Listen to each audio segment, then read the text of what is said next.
Yep, yeah.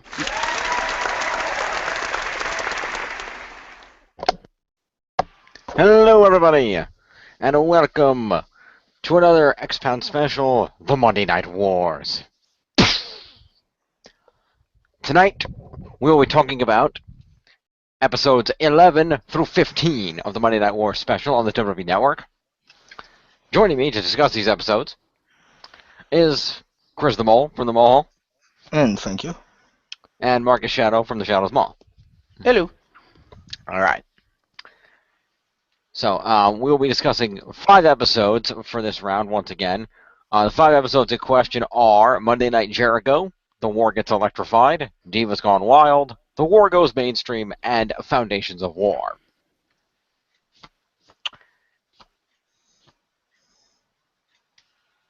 So, how do we want to go about this? Just going to do each one in order? Is that how we did it last time? I can't remember. Yeah, we pretty much go through each one via categories and talk about our feelings about the subject matter while also discussing the actual video itself. Okay. So the first on the list is Monday Night Jericho, and as one might expect, it's a focus on the career of Chris Jericho and the impact he had both in his WCW career, in which he became very popular, building himself as a heel and feuding with Goldberg, but in which he really didn't get anywhere to the main event, quote unquote, and his subsequent jump to to the then WWF, and how his career blossomed from there. Yep. And as everybody knows, I'm a Jericho-holic. I'm a very big fan of Chris Jericho. He is my favorite wrestler. And I thought this was really well made, and it showed off both the aspects of Jericho's career in WCW, where he started off as his face and he really couldn't accomplish anything, and then when he became heel, that was when he really took off. But Jericho, as much as I like Jericho as a face when he was making jokes about Sammy McMahon and everything else, but Jericho has pretty much always been stronger as a heel, for the most part. And I feel like it was interesting to see how they pushed into this feud with Goldberg, but they wouldn't put them on a pay-per-view. It's like, if you had this big successful feud, why wouldn't you? That's especially, you know, you're an established guy in Goldberg. Even if you don't believe in Jericho, you clearly believe in Goldberg, so why would you not give this an opportunity? But Yep. yeah, which is bizarre. And seeing how he, of course, the ever classic promo of interrupting The Rock at the countdown on Monday Night Raw when he came over, and the building of the career from there, even with its highs and lows, was really interesting to see how his career kind of, just one superstar in the grand scope of the Monday Night Wars, and how him changing over, affected, WWF and the ratings compared to WCW, and demonstrated how WCW was, losing talent because they weren't using guys properly because everything was NWO and whatnot. It really kind of underscored the fact that, WCW put so much focus in the NWO that the other guys were really neglected a lot of the time, and a lot of them were unhappy with it, and Jericho, unlike a lot of them, did something about it. Yep. Although he also does slightly paint a negative picture about what happened at the time. And he's like, yeah, we won the cruiserweights, and that wouldn't, and oh god no, and then I was getting in a matchup with Goldberg, and it didn't really, not much came from that. I would make the case of, based on the level he was at the time, and the level Goldberg was at, that would basically be like if Adam Rose came out on Raw and suddenly slapped Brock Lesnar or insulted Brock Lesnar. That's not a pay-per-view worthy match. That's a matchup where you just want to see Brock destroy him quickly and move the fuck on. Mm-hmm. Because I like Jericho, but he was like cruiserweight. He was like light heavyweight champions and stuff. Like WWE had light heavyweight champions, and when they had the light heavyweight champions, could you really see X-Pac versus Austin as the pay-per-view?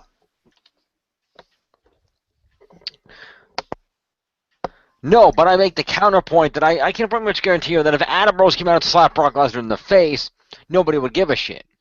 Very clear from the footage, however, that the crowd was filled with Jericho signs of people who hated Jericho and loved seeing Jericho come out and be a heel, and Goldberg trying to chase him down. And the difference being the audience in that was behind the feud because they liked Jericho as a heel. Comparing that to someone like Adam Rose or X-Pac really isn't fair. I would make the case you always see Adam Rose signs because when he comes out, they do highlight him in the crowd and stuff. It is fair because it was when he was starting out, which that's not a bad thing. It's like people had crowd signs and stuff for the BWO. They weren't world champions, and you don't put them against the big thing in your company, the big face. You don't do that. That would be stupid.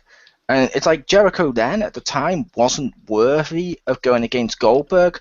Jericho, after he came to WWE and earned his way up the ladder, eventually was worthy to go against Goldberg around the time he was world champion, had honed in his ring skills and honed in his microphone work and stuff.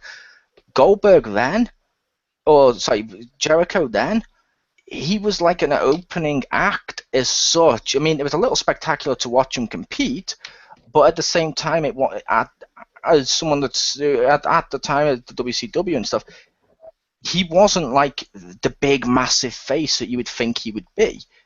Which it makes sense not to put that on the pay-per-view if that makes sense, just because Goldberg is the cash cow.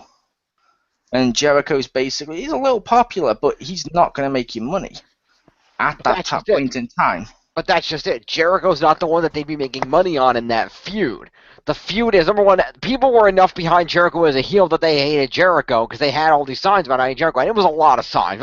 It was a lot more signs than Adam Rose has now, or X-Pac did. It's a lot. I mean, except for, X-Pac had X-Pac, he had X-Pac signs, but more signs than Adam Rose has. Jericho had a lot of signs in that crowd. I watched that footage. And the fact of the matter is, because the way they built it, it was per pay-per-view, because Jericho kept getting away. You're not tuning into the pay-per-view to see Chris Jericho. You're tuning into the pay-per-view to see Goldberg finally get his hands on and crush Chris Jericho. That's the purpose of the pay-per-view. And the way it looked, at least the way they portrayed it in the special, it looked like they really built the feud up with Jericho being this heel that people hated, and that, people didn't think was on the level of Goldberg, and that was why they wanted to see Goldberg crush him. And the fact that Jericho kept getting away, and then he was locking Goldberg and locking himself out of the building, doing all this crazy shit, he was entertaining, and people loved to hate him as a heel, and they would have tuned in to see Goldberg finally get his hands on him at the pay-per-view. Yeah, that's called booking. I was just making the case of, at the time, that would be really bad. It's like, since he's been coming out and doing the whole I wasn't eliminated from the Royal Rumble, as you've now noted yourself, there's been a shitload of Axel-mania signs and Axel for Royal Rumble winner. You don't want to see Axel compete with Roman Reigns at the pay-per-view to earn the right to WrestleMania. You don't want to see that. No, but Curtis Axel doesn't have the charisma and mic ability or ring ability of Chris Jericho then or now. Which I'm just going, to be fair, not everyone has the charisma and stuff. Jericho has charisma, he has talent, but at the time, he wasn't as perfected as he used to be, because it was like Jericho as an up-and-comer, which, you know what I mean? Just take out what you know about Jericho now and look at him at the position he was in then. That doesn't make sense, because people want to see Goldberg at a pay-per-view with a big match. They want to see him have the match. They want to see him overcome someone like a top heel, like the NWO, like Hollywood Hulk Hogan. Like, you saw how much they've reacted for Hollywood Hulk Hogan versus Goldberg. Not the Jericho v Goldberg thing, if that makes sense, because that's not a pay-per-view worthy match, especially to get Goldberg over, because, Goldberg just beat up a smaller guy. Yay. That's not about getting over. It's about, here's an entertaining feud where you're seeing this heel Chris Jericho get beaten down because you want to. Listen, I'm not going with what I know about Jericho now. I'm going with what was shown in the footage. And that was Chris Jericho being a charismatic heel, getting himself over with gimmicks like backing Goldberg alongside of the building, and these two guys getting himself over that gimmick. Tons of Jericho signs in the crowd vehemently booing him as a heel. Jericho was over as a heel. The footage shows it, regardless of what you remember. The footage shows Jericho was over as a heel, and then he was fighting Goldberg, who was a big babyface. And what you do is you're using Goldberg to put over Chris Jericho to make him a bigger heel, which worked because he was getting huge pops for the way he was taunting Goldberg and staying away from Goldberg, and the fans would have tuned in to see Goldberg finally get his hands on Chris Jericho and actually hit him with a jackhammer or spear or something and actually wrestle him and take him down. Jericho was over enough that would have worked. The footage proves it. Yeah, the footage also proves, which Jericho was mentioned on there with the whole, and you touched upon with the NWO thing, for every Jericho sign, there was like 10 NWO signs. Or at least 10 NWO t-shirts and stuff. That was the top heel group. That's who you put your top face against. Yes, we saw how well that worked putting everybody in the company against the NWO. It killed them. You see the problem here, the logical fallacy. Well, I would make a case when Evolution was around and was the top heel group of WWE. Yeah, who would you rather see go against them? Would you rather have seen the top faces at the time go against them, or would you rather have wasted the top face that you had on a lower down person and then gave us, like, I don't know, Triple H versus the Broom he's always talking about? And offering us Triple H versus a Broom would be amazing. But that aside, not as great as Orton as a table. True. But either way, I understand your point. I get what you're saying. I understand your point. But I think that the fact of the matter is that clearly the people were behind Chris Jericho. And like I said, it wouldn't be a main event pay-per-view match, no. But it could have been a pay-per-view match. And the NWO, it's not like the NWO had a shortage of guys to feud with. The NWO was shooting with everybody from Ric Flair to Sting to every damn buddy else. So it's not like they had a shortage of people they could have feuds with. It would have had to have been a main event pay-per-view match with Goldberg in it. Because if you don't put Goldberg in the main event, you're using him wrong. Yep, it'd either have to be a main event match, or it'd have to be like a Hollywood Hulk Hogan versus someone else. And as you mentioned with, like, Sting, that was at the time when Sting took time off to be repackaged as Crow. The only top faces they had was, like, Goldberg and Ric Flair, and Ric Flair's not the person you want to put in the main event at the time because he was not as good, if that makes sense. You want to put him against, like, a slightly lower down heel, like, I don't know, your Scott Halls or someone like that, to help them and help him at the same time. But you want to put Goldberg, as Marcus said, in the main event. Because I saw the Jericho thing as sort of like the Bobby the Brain Heenan thing, when there was loads of Bobby the Brain Heenan signs as he was always getting kicked out the building and stuff back on WWE, which that was fucking hilarious. Like when he dressed up as a woman and tried to convince him, oh yeah, my dear Bobby's inside, let me in. Like, what the fuck are you doing? God, I miss Bobby the Brain Heenan. Greatest color commentary ever. But I do think the Jericho thing could have been handled a little better. Yeah, I guess I can understand the point you're coming from, but the only counterpoint I can make to that is, okay, that's fair enough. You don't think that that's a worthy pay-per-view. That's fine. But if you didn't think that was worthy of being a pay-per-view feud and you weren't going to do anything with it, then why did you string it along for months at a time and keep doing it? Because they learned from the anonymous GM storyline. Evidently. But it's just because, like I said, it could have been handled better. Like, they could have used that Jericho storyline to then have introduced a big, like, muscular heel who would then probably eventually go to the NWO or something, but introduce someone as Jericho's bodyguard, and that would be the feud. Like, you'd have someone of Nash's size at ringside looking out for Jericho. That then becomes more of a deciding factor, if that makes sense, because otherwise this is just going to be Goldberg comes out, spears him once, 1, 2, 3.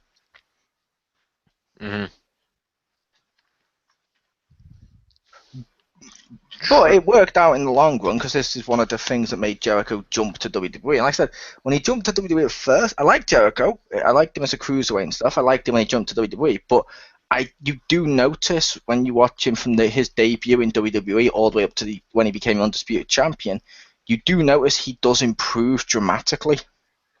Mm-hmm. Like Goldberg joined those, not Goldberg, like Jericho joined the Goldberg promos and stuff. He was very current Dean Ambrose-ish, not the fine-tuned Jericho he was, if that makes sense. It seemed a little desperate. Mm-hmm. But it was the video itself, it's still an interesting thing to see, and Jericho's journey is definitely an interesting one. Yeah. I wish they'd shown more footage of his breakdown. Because I've mentioned that before now, and I mentioned when we watched it, I think I mentioned it to Marcus, of, yay, they finally showed footage from Jericho's breakdown. I loved his breakdown. Yeah, they did. And that was some pretty interesting stuff. Poor Jericho. It was. He felt the pain of the entire Cruiserweight division. And he acted on it. And then For better or jumping for into worse. WWE Yeah. with their light heavyweight division. Mm-hmm. Which I would argue that label was complete bullshit because Crash Holly was competing in that division and he weighed well over 400 pounds. Yeah. Mm. But like I love the Jericho one. And Jericho's is one of Jericho, and I think Jericho's is one of the few ones where a lot of his footage from his interviews seem new. Mm. Like we'll get to the next one in a sec with The Rock, but when you look at The Rocks, they always have that timestamp in the corner, so you know exactly which DVD he's coming from. Yeah. Mhm. Jericho seemed like he sat down and just said, "Okay, you talk about me, cool," and then spoke about it, which he gets massive props for. That's kind of cool. It makes it feel just a tad more personal. Yeah. Mhm. Indeed. Okay. So, But moving along. fair enough. I was going to say, what did Jim think about the breakdown I mentioned, the Jericho breakdown? Because I know they showed tiny clips of it in that. What breakdown was that? When he grabs the steel chair and just starts to pound the living shit out like the turnbuckle Oh, stuff. yeah, when he went fucking crazy, yeah. Yeah, and they didn't show all of it, like where he leans in and he starts to scream like, "This is no wonder the company's in the fucking state it's in." Mm-hmm. Well, it's understandable because as they demonstrated even in some of the previous episodes in this series, that's how anybody in WCW who wasn't in the NWO felt at that time. It was. Because if you weren't in the NWO, you were basically there to get buried by the NWO, and you had no chance of becoming a champion or doing anything. It was basically NWO or nothing, and that's why a lot of people that people hate it. That's why a lot of people like Jericho were frustrated because again, same thing. Were it not for the NWO controlling everything, Jericho might have had a chance to go against Goldberg, and they could have made something out of it. And it just because of that, it just didn't work. The NWO was everything, so guys just go out and get beat week after week by the NWO, and it just what was the point? You're not getting anywhere. So I think a lot of the guys back were probably glad that Jericho expressed the frustration that they were all feeling. Yeah, I could see that. It's like I know some WWE superstars would have been unhappy with the Royal Rumble this year, but the Jericho breakdown thing like that, it was cool to see, and it was a little weird, but it did feel real. I feel WCW may have missed a beat with that though.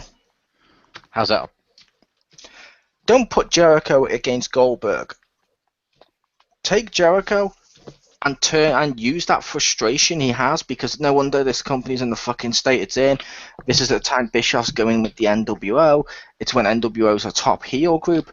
Have him be frustrated, flick that switch, turn him face, and make him take out a guy like Scott Hall or you know what I mean, or just one of the lower down NWO people, and suddenly he gets wins over a fucking NWO person. That would get him over a bit.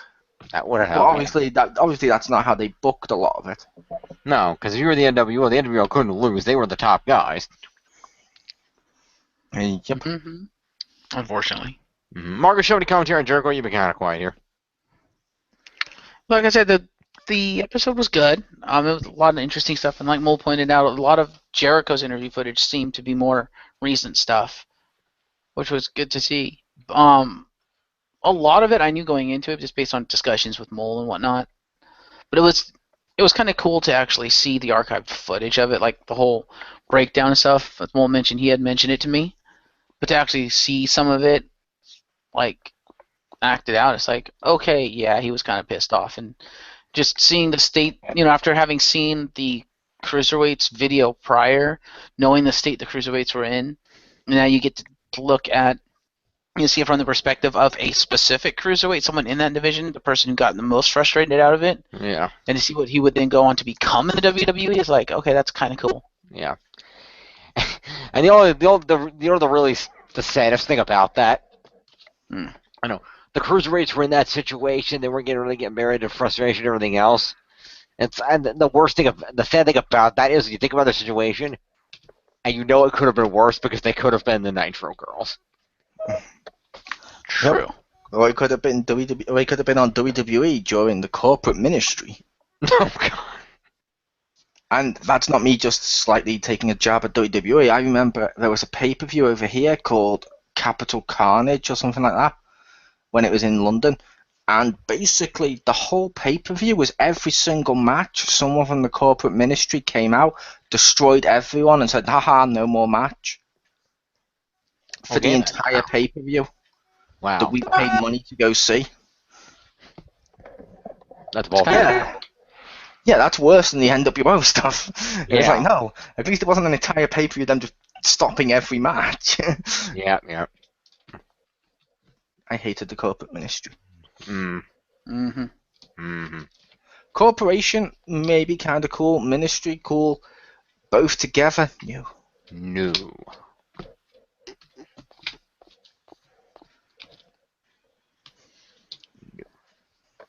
Moving along. Mm-hmm. The second item on the list is the war gets electrified. Marcus Shadow, you want to go ahead and take this one? I enjoyed this. I thought it was pretty well put together, although on hindsight, after speaking with the mole, it's like, okay, I can kind of see that they were a little biased with how they put it together, and you know, with The Rock as loyal as he is and as much of a company man as he is, WWE guy he is, I could totally see and understand him trying to not make WWE look bad. So you kind of have to wonder how much of what he said was the absolute truth in terms of like his departure from WWE and his return and stuff like that. Yeah, like I touched upon in the X Marks, I think it was more of he's not overly bitter about it, so No. they've buried the water and stuff like that. So it's like, let's just move the fuck on. Yeah. And this is the best way of doing that. So it's like that's kind of cool. Yep. But it was interesting to see his beginnings and him coming up and them trying to WWE trying to have him capitalize on his family's legacy and the momentum of that legacy and stuff, and it not really working, and then they're like, fuck it, just go out there and be yourself and do what you want to do, and he did, and the crowd loved it.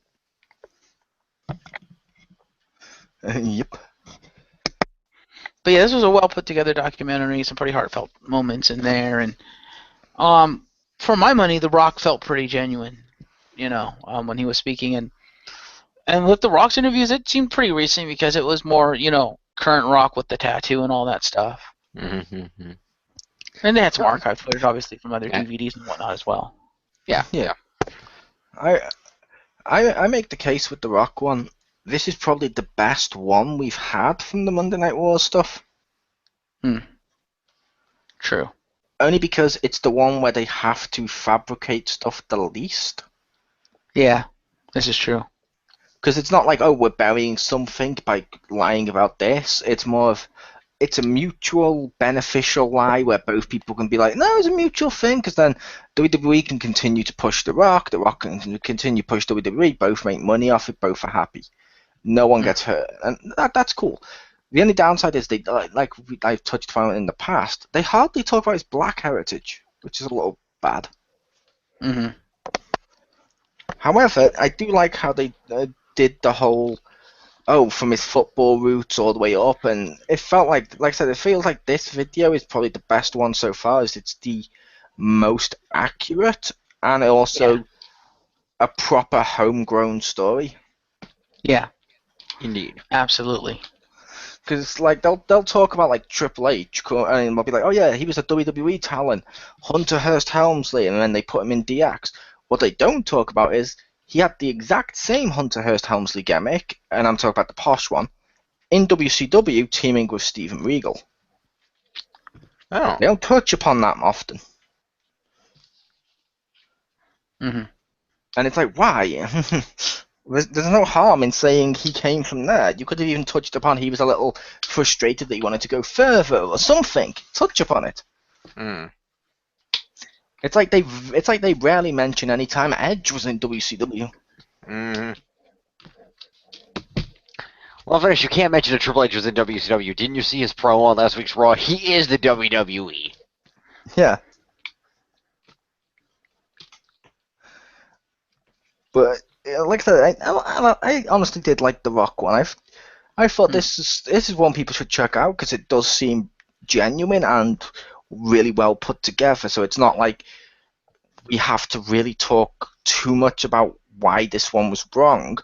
However, I will say it was a great journey to see The Rock go from football player to wrestler, to be repackaged because it didn't work, and then become the Nation of Domination and corporate Rock and all that stuff, which that's kind of good. Mm-hmm. I also love that you got to see some of the behind the scenes stuff and learn stuff that you normally wouldn't know. Like one of my favorite parts of the whole documentary was when they were talking about the Rock "This Is Your Life" segment, where basically Mick Foley was like, "Yeah, they just gave me a mic, told me to go out there and take as much time as I wanted, so I took half the show." Like, wow. Like, Vince got all pissed off. He was like, "This is going on too long." Da, da, da. Following day, "Hey, Dwayne, yeah, have you seen the ratings from our show? No. Here's the ratings. Holy shit." All right, Foley, you win. Go out and do whatever the hell you want. Yeah, pretty much. Like, that's awesome. I also love the fact it's one of the few times where Vince Russo doesn't look like an idiot. Where he's like, I didn't say much, but I was like, okay, but I know it's good. Yeah. Indeed. Oh, trust me, at the end of this video, we'll get to the point where Vince Russo looks like an idiot. Yeah. And I also love the fact that The Rock was completely okay with everything that's going on, and he improvised pretty much the whole thing. Because he was like, "Yeah, I didn't know who the hell was going to come out. I had nothing prepared to say, so I just kind of winged it." Yeah, there's always one of the relevant points that they brought up to the point where, even Foley was half winging it, because there was a point where one of the people that he introduced, I think it was Rock's teacher or something, he called her by a different name than what came up on the fucking title card. Yep. And I will say, Rock and Sock together were great. Yeah. They were, and you wouldn't expect them to be. That was so great about it. Is like it was a weird pairing. You wouldn't expect it to work, and yet it did. Yeah, it's the perfect odd couple, and it's like it works. And I also loved the times with Rock and Sock Connection where Mankind would cover up any mistakes that The Rock made at the time, which helped him out or something. And that's not that saying The Rock fucked up often, but like there was a time where like The Rock went to do his like head tilt thing and his glasses came off, and Mick Foley picks him up and passes him back, and The Rock's like, "The Rock thanks you for that," and puts him back on. It's like that just saved The Rock looking like an idiot because it kind of looks planned. Yeah. Well, I still remember one of the Raws when The Rock goes to talk, and every time he goes to talk, it's The Rock says, because he's got a cold and his voice is all scratchy and breaky. And Mick Foley ends up helping him out a bit with that by helping do the promo for him.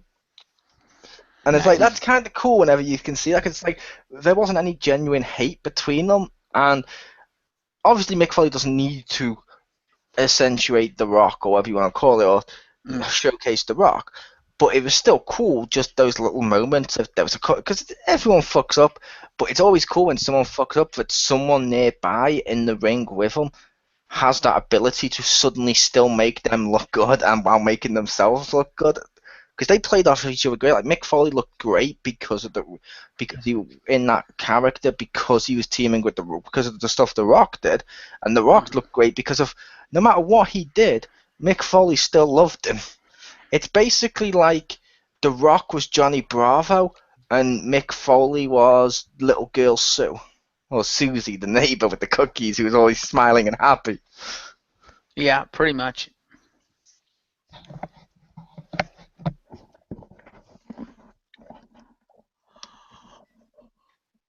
Oh, but yeah, I enjoyed this one. It was very well put together. It was. Now, something that wasn't very well put together. Moving on.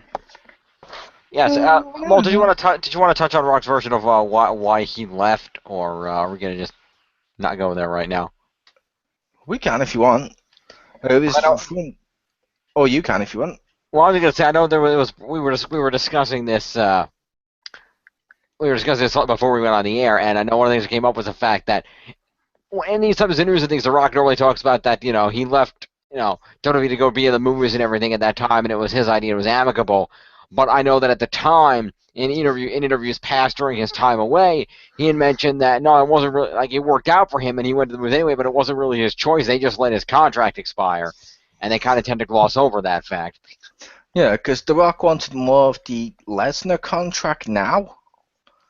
If that makes sense, where The Rock wanted to still be in WWE and still make movies, but he wanted to do both. And WWE was like, it's costing us too much. Let's let his contract go. And midnight came on the contract, and they just didn't renew it.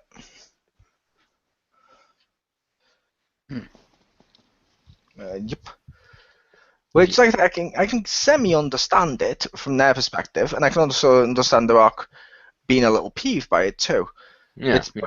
I mean, it's like if let's say WWE is losing money right now, which isn't hard to imagine. Let's say like they had to trim the fat. I could totally see him just letting Brock Lesnar go after he's lost the title. Yeah. Just because, why? What? You're gonna show up every 6 months and cost a shit ton of money? Yeah. And honestly, at this point, he can't even bother to show up for fucking Raw now. To be fair, he was there a couple of weeks back, and something happened, and they made him leave. No, they didn't make it. So supposedly some kind of a business disagreement between Vince and Brock, and there's again Lowell Dirt Sheets grain of salt that he should be at WrestleMania, but that neither he or Vince want to back down on their terms or whatever. So there's kind of a disgruntlement right now. And there's also saying that he might owe them another day for that Raw he didn't appear on. Yep. No, we'll see. I did love the LOL dirt sheet with that one. Instantly reporting Roman Reigns had failed a wellness policy. Yeah, that came out of nowhere. Which then turned out to be completely arse inaccurate. Mm-hmm. And it's like, why? And then it's like, the only one that makes sense is he might be upset because he's going to make less money off WrestleMania this year than last year, which is one of the theories, which makes some sense, I suppose. Because WWE Network is now worldwide, not just in the US. Where's all the pay-per-view buy rate money coming from? Yeah, exactly.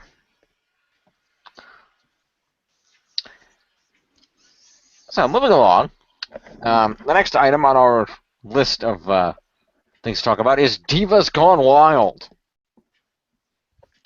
The prominent introduction of women of the Monday Night Wars and how that developed. For the majority of the leading up to the Monday Night Wars, there wasn't much of a female presence in the company.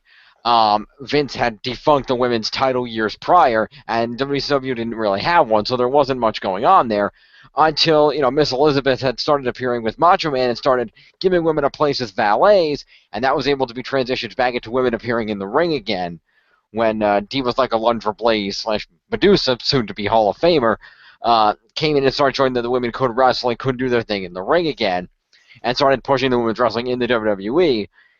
Something that unfortunately the WCW, while they caught on the sexuality portion of it with the Nitro Girls, did not catch on to the wrestling portion of it. Yep. And of course, we all know that the sexuality is going to be one of the big things of the Attitude Era. That's one of the things that was acceptable then, if not now.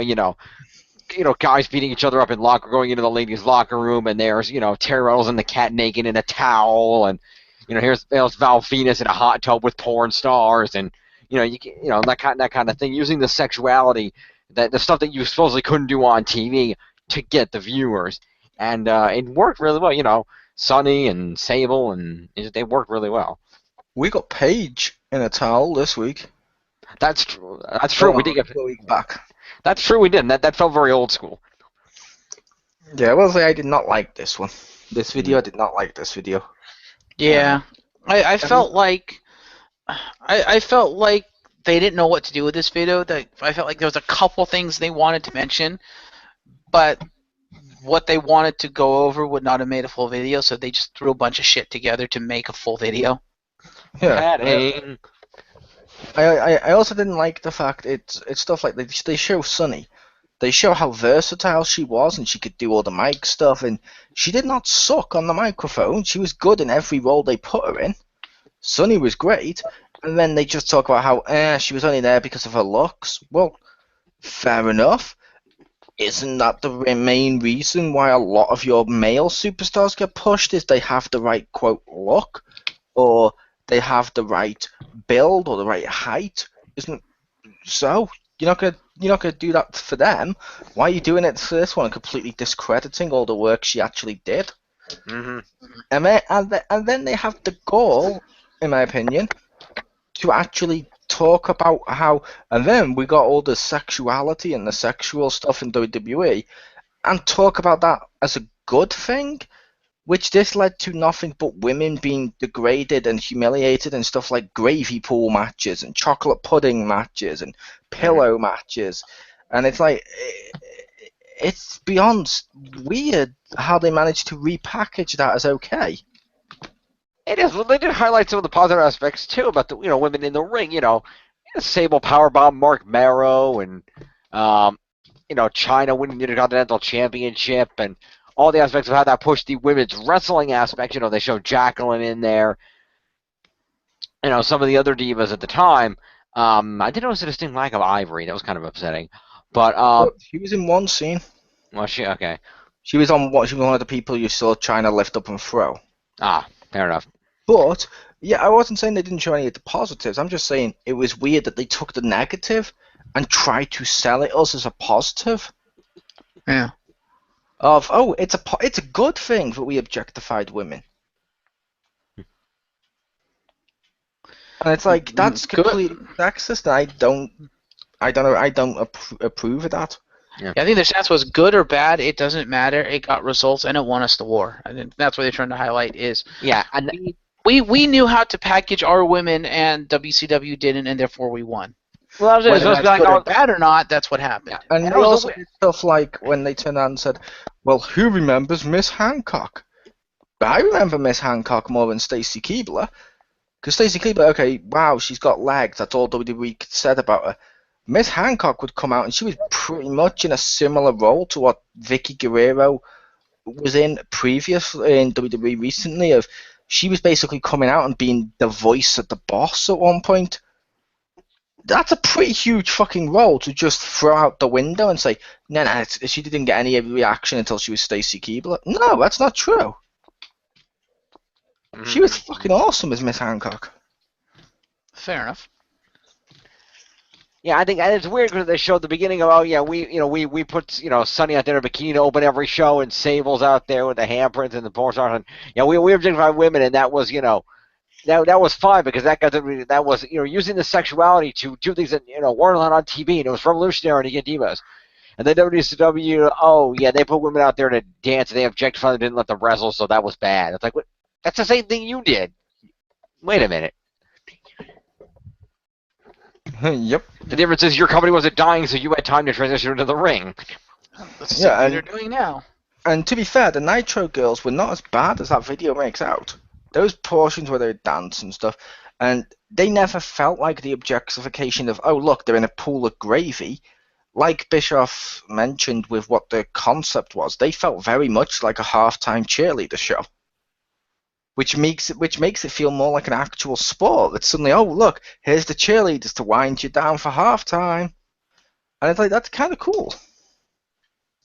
Mm-hmm. At least to me, that worked at the time. It worked because you had them open the show dancing, and you had them do the bits in between the breaks. But like Bischoff said, we'd show them begin to dance, then have the adverts, then show them as they came back. And then cut to actual matches, which means they were just like a hook, which is very much what NFL uses cheerleaders for. True.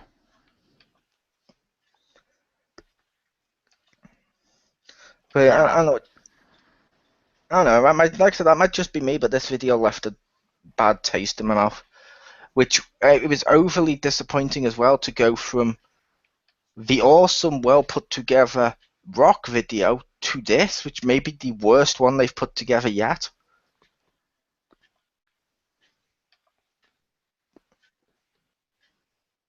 I don't know about that, but yeah, I didn't like this video either. It didn't leave a bad taste in my mouth like it did for you, but at the same time, I thought this was a pretty bad put together video because it didn't feel like there was any focus to the video. It was just like choose a bunch of random divas and talk about them. I'm like, really? Yeah, there was that. Like I said, it left a bad taste in my mouth just because of the burying of some good stuff and the glorifying of bad stuff. Like when they talked about, WCW didn't have any good female wrestlers, and then one of the clips they show is Tori fucking Wilson. Yeah. I mean, don't get me wrong, Tori Wilson wasn't the greatest diva ever to step foot in the ring by any stretch of the imagination. I'm not saying she was, but she was better than Terry Reynolds. Or she was better than the Cat, who was in WWE at the time. But, you know what I mean? She was better than a lot of the ones WWE. Hell, I like Deborah. She was better than Deborah. Yeah, and yet they completely made out she was completely worthless and shit. I'm like, why?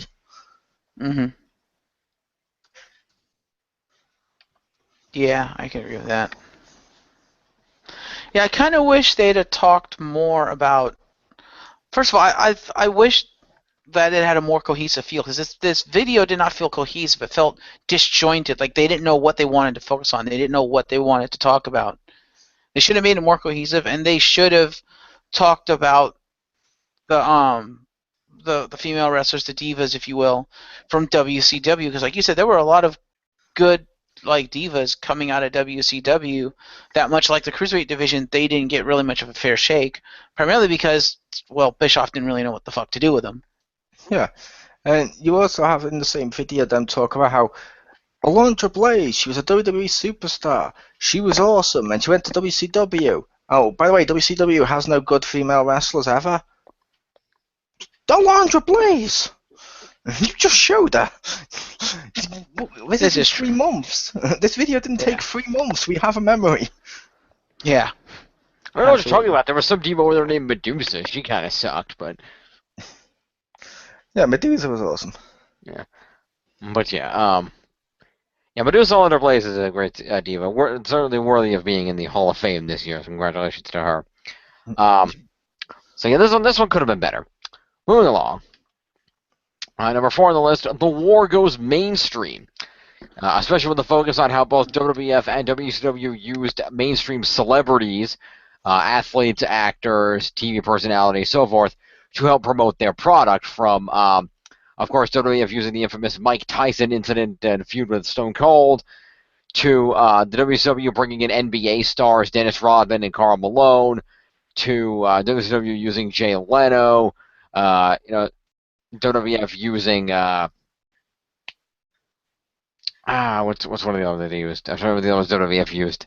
Cyndi Lauper. Cyndi Lauper, that one, earlier on. They showed the genesis of it, starting with like Cyndi Lauper and Mr. T and stuff. Yeah, Mr. T, yeah. And building that up, showing all the positives of, bringing in these celebrities to really get the mainstream attention to the product and really bring it out there to people who were not necessarily wrestling fans, and to bring them in to make them wrestling fans, and just how well that seemed to work on a lot of fronts, and how inevitably that could go horribly, horrifically, disturbingly wrong.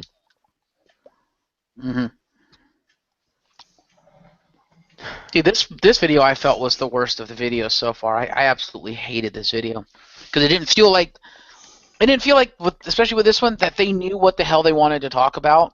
And starting with this video, I've noticed a trend with a lot of their videos, and it's actually starting to grate on me, and it's like, okay, this is kind of boring me now.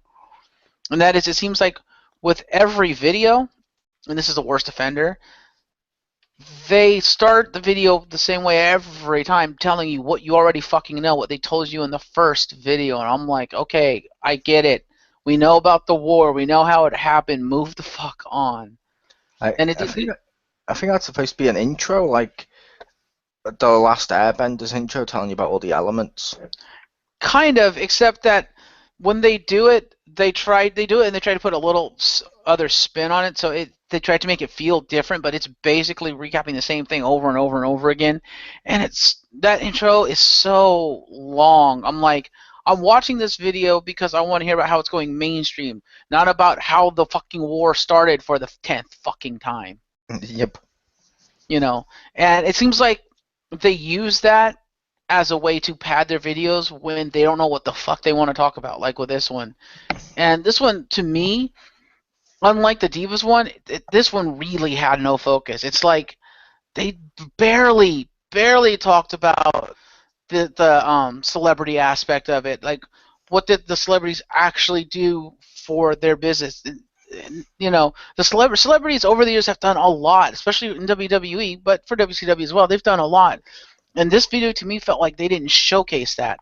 Unlike with the Divas, where even though it was disjointed, kind of disrespectful, at least they showcased several divas who were, you know, very influential in the rise of WWE and how WWE beat WCW and stuff, you know. At least they showcased some of that stuff. With this one, it just felt like it was there. It existed. I'm like, you didn't really showcase what it is you wanted to showcase, WWE. This one just failed on all accounts. Yep. I will say I liked I liked this one more than the Divas one. I thought it did have a little bit more focus. Like when they'd show, okay, we introduced Mike Tyson, and they'd cut to the actual news reports and stuff showing how much effect this actually had. Yeah, I thought that was pretty cool. And then they did like the Dennis Rodman one, and they showed like Dolph Ziggler and Miz and people talking about how great that was and what that did, and showed some of the stuff with that. And I thought this wasn't necessarily about the people as such. It was more about the effect and how it got on mainstream and how it got, as they put in the video, the casual fans watching, which I kind of like that. I think the bit at the end where they mentioned David Arquette is, ironically, I've said this a few times, I think David Arquette gets a bad rep. Yeah. Because people who didn't watch WCW go, well, David Arquette was champion. Really? Tell me again how you watched WCW all those years and also saw people like Vince Russo win the title. Well, WWE wouldn't do it. Oh, really? Tell me again how Vince McMahon has a world championship record. It's like David Arquette is as good in the ring as Vince McMahon or Vince Russo. The only difference is he also gained a load of outside attention. Whether or not it was all positive or negative is neither here nor there. However, it's not his fault that he was put in that position, and it also wasn't that bad a decision considering they've made similar choices before, just without the mainstream appeal of said choice.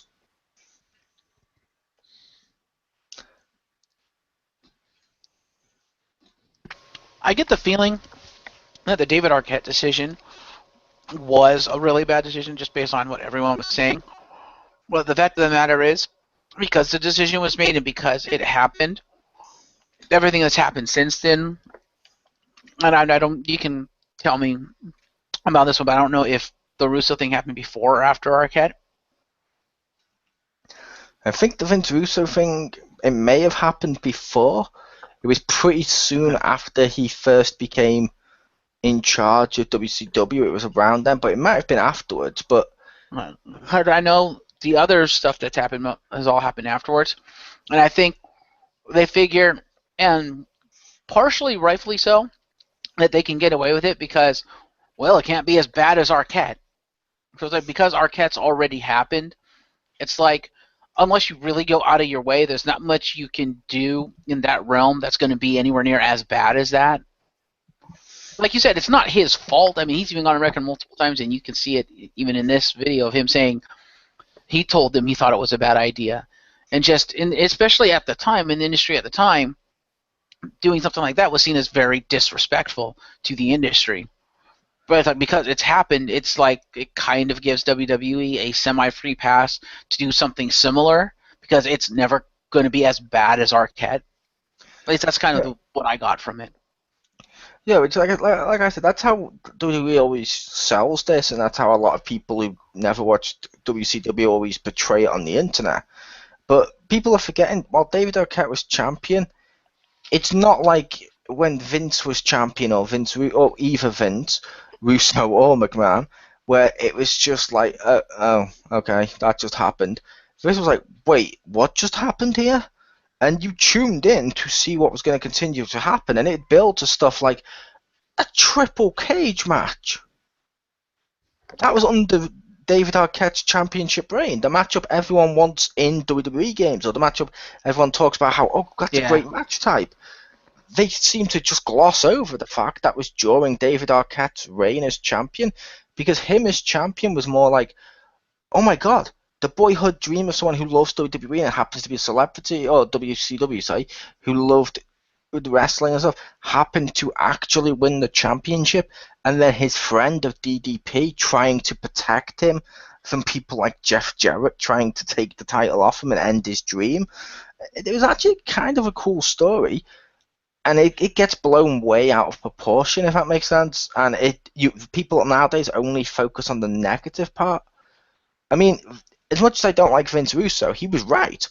The fact that appeared on the front page is great advertisement. Because if you haven't seen WCW and you see that, you're like, wait, what the hell's that? And you start reading, like, part of you has that morbid curiosity that you kind of want to watch, if that makes sense. This is true.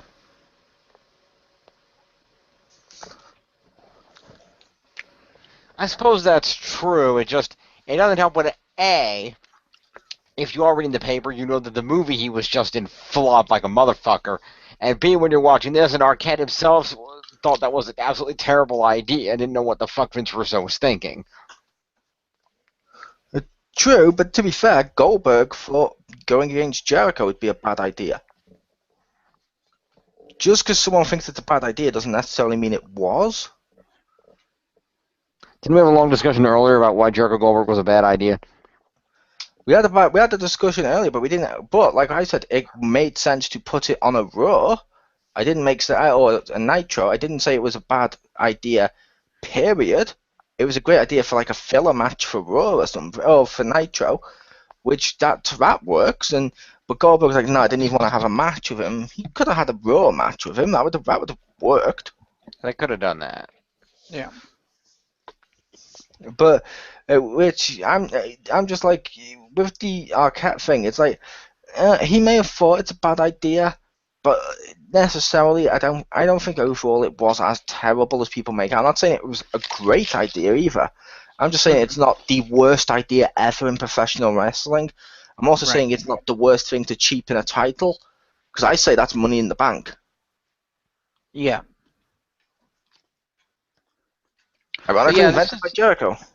Ha.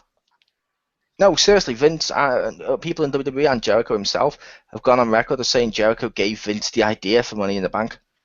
I think the original concept worked well. I think what it's become has kind of cheapened the title. Yeah, absolutely. They kind of fucked it up. The original idea was cool of it. You get a number one contenders match when you want it. And if they cashed in every time like RVD, that would be great.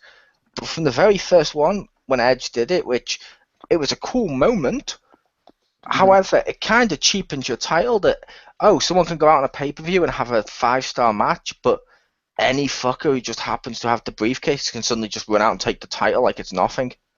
That cheapens the world title, in my opinion. Like, you've had guys like Dolph Ziggler has had like a 1-day champion or a 1-month champion. It's like, wait, what? And I don't hate Dolph, but his reign is really forgettable that not many people remember he was world champion. Look at Jack Swagger. And I'm like, how do those title reigns not cheapen the title, but David Arquette instantly cheapens it? Mm-hmm. But that might just be my opinion on that. I don't know. I don't know what Jim would think. Because I know you sort of semi-agreed with Money in the Bank has sort of cheapened the title. Mm-hmm. It has a little bit. But yeah, this documentary, this video is the one so far of the documentaries that we've seen through the Monday Night War. It's the one that made me go, I don't care. You know, it had interesting stuff in it, stuff I hadn't seen before, stuff I'd heard about, like the Karl Malone stuff and whatnot. Kind of interesting to see that stuff, but on the whole, I was like, I don't care that this video's stupid. Because there's no point to this. Yeah, I make a case of it wasn't an interesting video by any stretch of imagination. Like, it wasn't the most interesting. But I do feel this was needed, because if you're talking about the Monday Night War, one of the big things that impacted the war was people like Mike Tyson and Dennis Rodman and stuff making a splash in the media, so people would suddenly tune the fuck in, and suddenly wrestling became cool. Mm-hmm. Oh, don't get me wrong. I'm not saying this topic shouldn't exist. In fact, when I saw that this one was the next one up, I was like, mainstream. I was like, oh, cool. This is going to be interesting stuff because I'm going to be able to see stuff that I'd heard about. I'm going to hear people talk about it. This could be kind of awesome. And it's just the way the video was put together just made me Oh, bored as hell. yeah, I could see that. It's But yeah, like I said, there's been loads of things, in my opinion, that cheapen the title as much as the Arquette thing. Like, I'm sorry, did we really need one of the pay-per-views in WWE history to have the title handed to Triple H just to have him be beat by Orton? Because we've had the World Heavyweight title handed to Triple H, but we've also had Orton be given the title, lose to Triple H, then get the title back the same night. It's like, why the fuck do we need so many title changes? A title's meant to mean you're the best, period. If you have that WWE title, in my opinion, with the history and stuff, it's supposed to mean you're the man. And as Ric Flair always says, to be the man, you need to beat the man. When someone beats the man, it needs to be a huge fucking moment, not just something that occurs every fucking month. Yeah, I agree. And this is part of the reason why I hope John Cena doesn't get any more title reigns, because I really don't think it's right that he gets to beat Ric Flair's freaking title reign record when most of the title reigns are, these quick back and forth, 1 month this, next month that thing that don't mean anything. I don't think that's fair. What did Mo say? Oh, I said exactly. Yep. I agree. Moving on, Jim. Which I do feel in the future we should probably address, because we do have it on the back burner on a topic anyway. We kind of need to discuss on X Marks one time the title prestige. What hurts it? What helps it? That's a good idea. We'll have to broach that with Richter Hammer.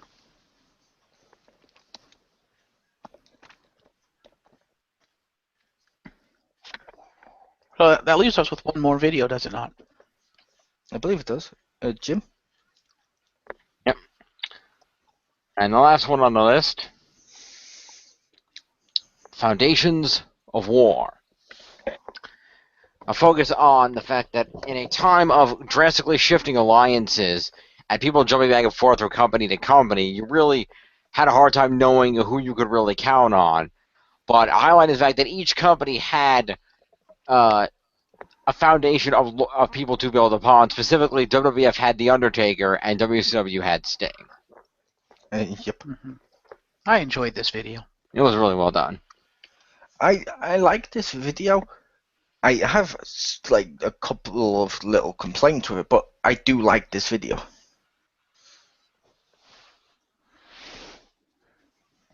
Go on. Oh, okay. I was letting one of you guys go first, but yeah, I didn't like the fact that it's like you guys like Jericho, Mick Foley, and stuff like that have their own videos. You could have easily done a video just for Sting, just for Undertaker, or both in one video. They didn't need all the extra filling of various other loyal guys in the middle of this, because it's like what you're basically saying is, look, these two are our most loyal superstars. Let's shoehorn them all in together and completely gloss over and move the fuck on. Thank you. That's like, what? See, I think if they'd have waited a year to do these, I think you would have had a Sting video and an Undertaker video, and you would have had at least Sting talking about Sting. Which I was like, I want Sting to talk about Sting. No. But yeah, I think because of the state of both Sting and The Undertaker at the time they filmed these is the reason they put them together. Had they waited the extra year, yeah, they definitely would have done independent videos for each of them, and they would have been awesome. They could have been. But they could have just used archived footage like they've done with the other ones, because we saw on one of the previous videos Undertaker talking. You just need him to talk about his career. Which right, I'm talking about if they'd have waited a year, they would have had everything surrounding the streak being broke, which would have given them a big reason to do a separate Undertaker video. And if they'd have waited a year, Sting would have been in the WWE, which would have been an impetus to do an entire Sting video. That's all I'm saying. I could agree with that, although I think like the Undertaker with the streak and Sting going all the way, coming to WWE after all these years, would be great, like 24s or whatever the hell they're called, because they cover a lot of stuff after the war. Well, I'm not saying that they would actually talk much about them. I'm just saying Oh, because those events happened, it would have given WWE a reason to do separate videos. Because when Undertaker's streak broke, Taker was probably one of the hottest commodities in WWE. Capitalized on that and put out a Taker Monday Night War video. Now that Sting's in WWE, capitalize on that by talking about Sting's WCW career. yep. And then now you also have Sting available to actually talk about it live, like in interviews and stuff, which would have added even more to the video. Yep. Which I also find it a little.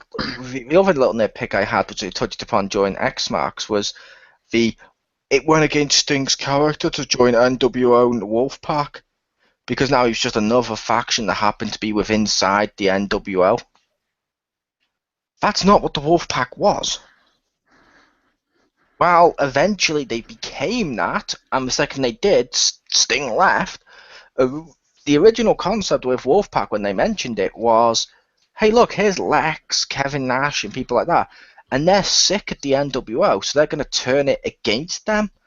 And they used the red, and they were the faces trying to take down the big evil NWO which ruined their company. That's perfectly within his character. Yeah. That's like saying it ruined Superman because he joined the Justice League.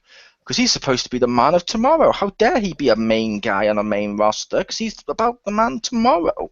It's like, that's not how this works. Yeah. Which, like I was on about, the NWO thing on the video was a blatant lie and misled, and that I don't like that, because it's like, why? Sting's awesome. Why would you do this? Yeah, now since you put it that way, and since you said that, it's like, yeah, they should have mentioned that. They should have done their research with this. Oh, I think they have done their research. They just don't care because it's whatever makes WWE look better. Because this video is basically, look, both of these people are great, but yet WCW can't treat their one well. And it's like they treated Sting pretty well. Hell, he even ended Nitro by wrestling Ric Flair, which was a great moment. People love Sting. Mm-hmm. And Yeah. it's like, it didn't ruin his character. It wasn't a complete differentiation between his character. Because I'd argue that's like saying, because they talk about, oh, and he's so different to his character, but Undertaker only ever did something that was very similar to his character, and they show it. Where was Biker? Yep, I was waiting for that too. Which I loved Biker Taker. He was awesome. Yeah, I was wondering where Biker Taker was. Which I do make the case, Biker Taker was a natural evolution. Mm-hmm. Only because, as I've mentioned before now, at the end when he was in Ministry Taker, after Ministry, when he started teaming with Big Show and stuff, he was still Ministry Taker, but then slowly you started to see him wear bandanas and T-shirts and act a little bit more like himself. And then suddenly he comes back as Biker. It makes perfect sense. It was a natural evolution. And I was just making the case that I think Sting joining NWO Red was actually not bad. It was not like, oh my god, it destroyed his character forever, like this video tried to make out. And it's like, oh, and when he returned to black and white, no big deal. It's like, yes, it was. That was a big deal. That video just flat out lies. And I will admit, as someone that's seen the stuff in the past and stuff, that just irks me. As well it should. As well it should.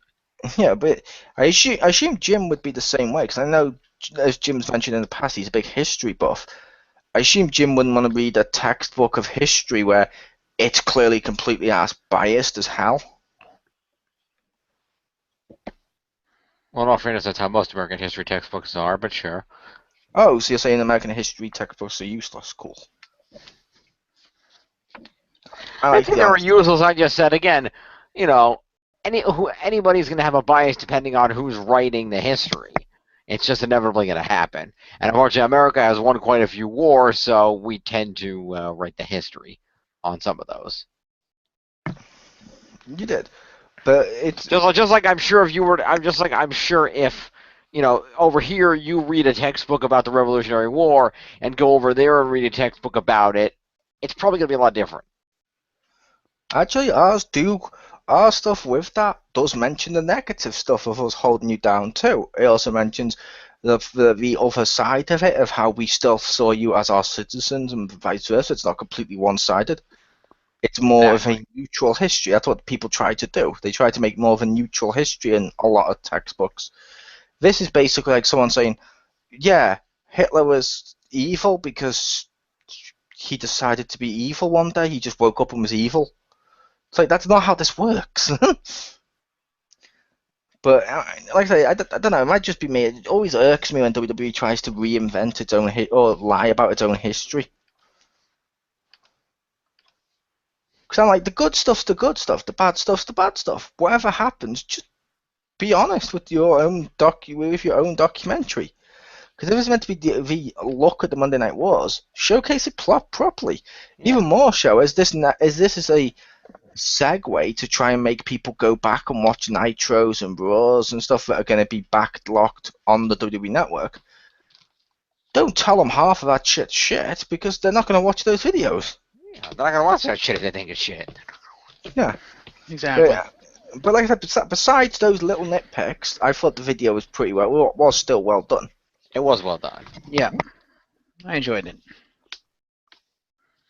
I really like how they put it. They put a nice focus on the loyalty specifically of the Undertaker. I thought that was pretty cool. Yep. I do find it cool that they actually mentioned his injuries too, which yeah. I've mentioned stuff like that in the past, but like when they mentioned like, oh, he had to take a flak jacket to himself because his ribs were sore. I've seen books from various WWE wrestlers and stuff, including some that had left at the time and stuff like that. And they always, one of the stories they always mentioned was they remember Undertaker having a great match, then going through the curtain, stepping through the curtain, and the second he got through the curtain, just collapsing. He was in so much pain.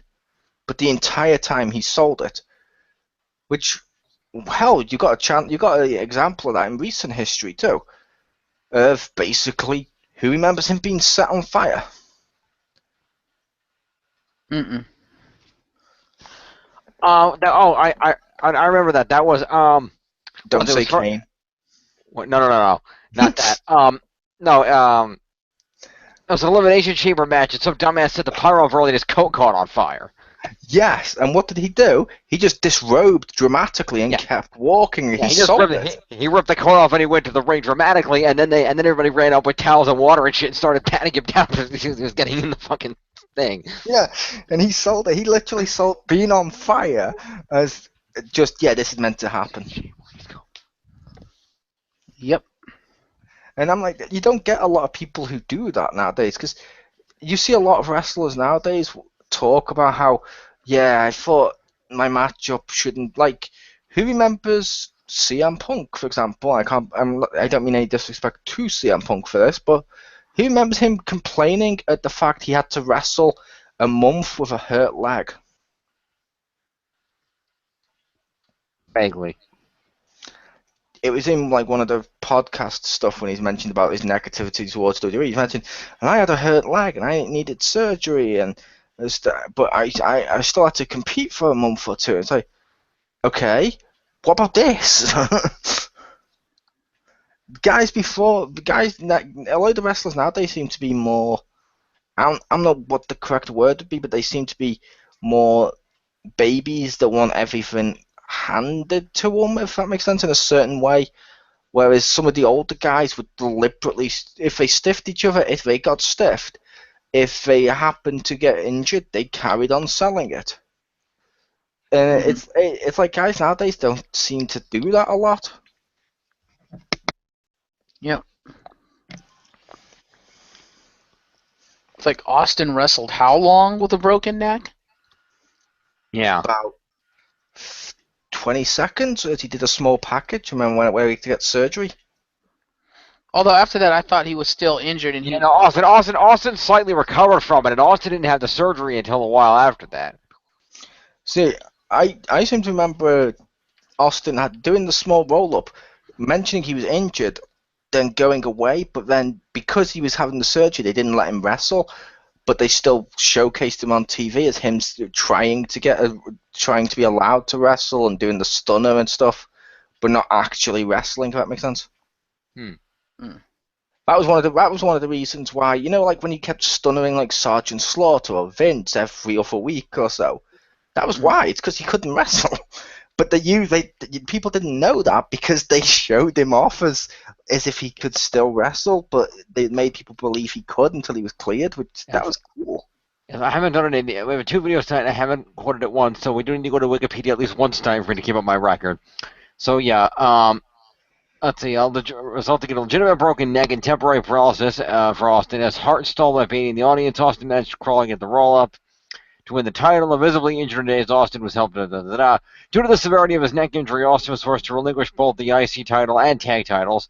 He was sidelined until Survivor Series. However, in the interim, he made several appearances, one being at Bad Blood, where he was involved in the finish of a match between Hart and Farouk, which was the final match in a tournament for the IC title.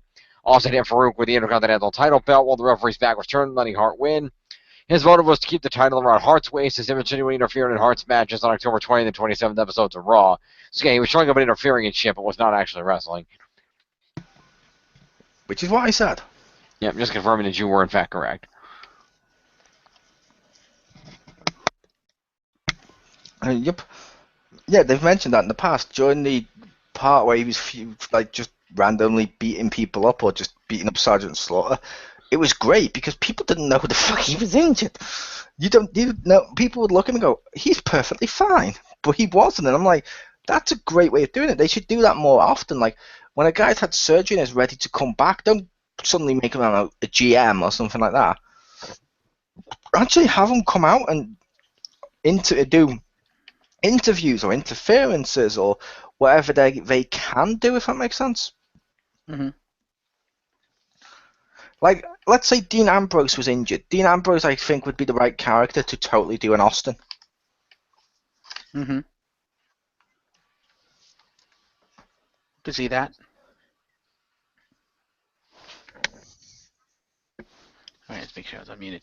Yeah, I could totally see that.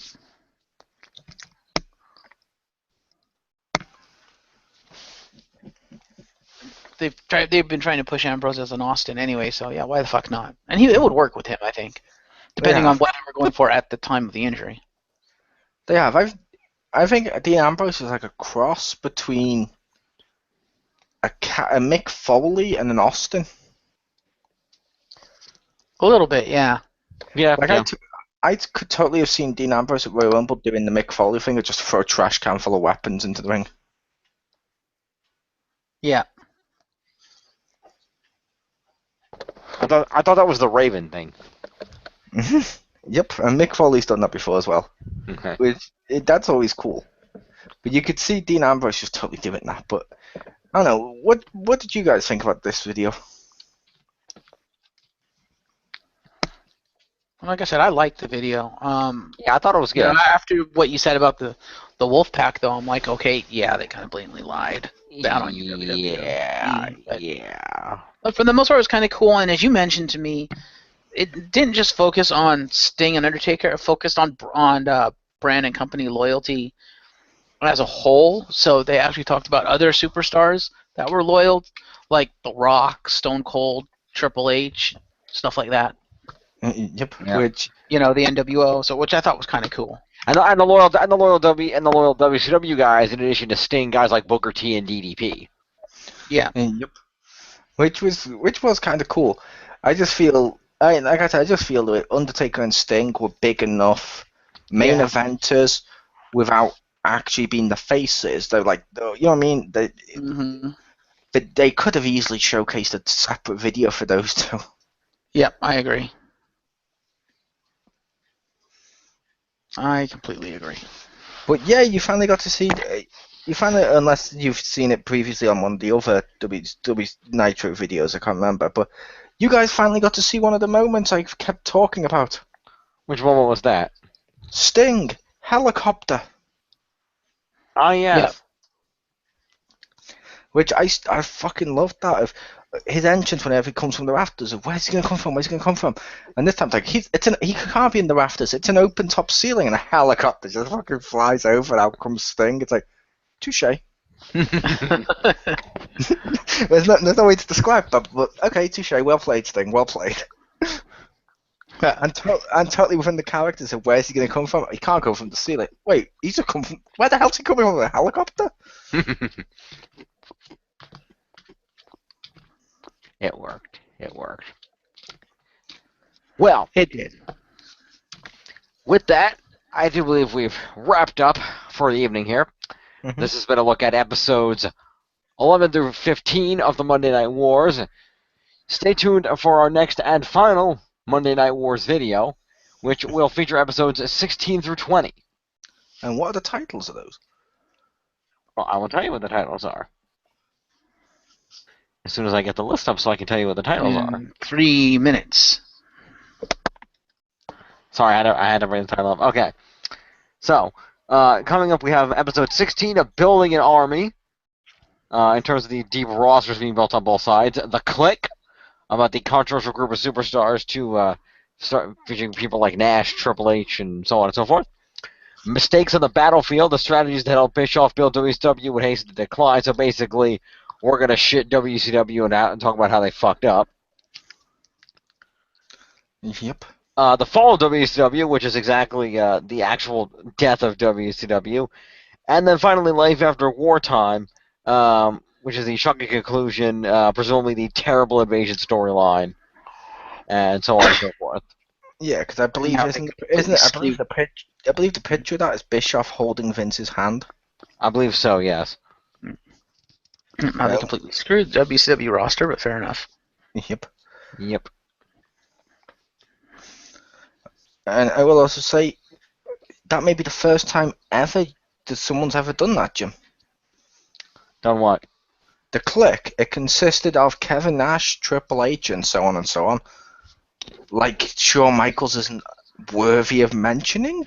It's Shawn Michaels! You mentioned him before Nash and Triple H. Okay, Shawn Michaels, Nash, and Triple H, and so on. Yeah, there we go.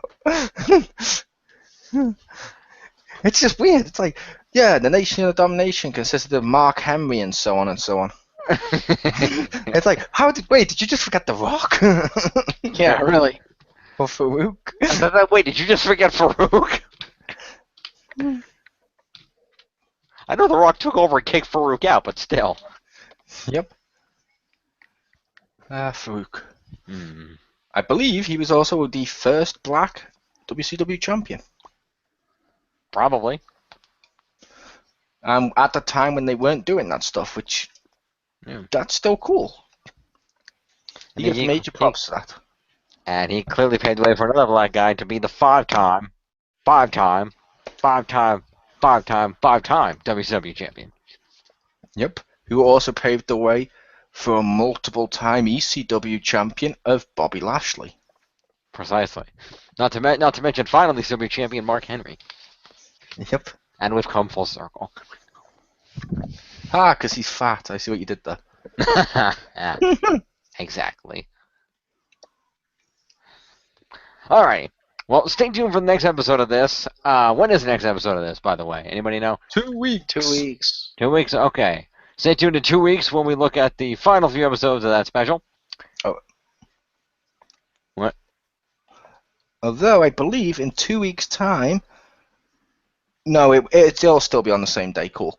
I thought I was double checking it wasn't on WrestleMania, in which case we'd have to film this the night before. No, week before. It's on the night of Saturday, Yeah, the 21st of March. You can check that out. We'll be there for that. Yeah, I looked. I thought it was only like 2 weeks to WrestleMania, and I looked and went, okay, my bad. Yep. And in the meantime, if you're looking for some other great content, stay tuned tomorrow night for The Shadow's Maw, in which the three of us will take a look at the new Nickelodeon Teenage Mutant Ninja Turtles live-action movie. And tune in for tomorrow night's Around the Pound, where we're going to have a tribute to the late, great Leonard Nimoy. Until next time, Marcus Shadow, Chris the Mole, thank you for joining me. You're welcome. A pleasure. I am James Phoenix. You are? We'll see it. I are. Shocking, I know. That's my reveal of the night. I am actually James Phoenix. No. I am Spartacus. No. It was me, Molston. It was me. Oh. Russo Swerve. You're actually Russo. Which is ironic, because if I saw him in the middle of the street, the one thing I wouldn't do is swerve. Oh! Wow! Good night, everybody. Yeah. Good night, folks.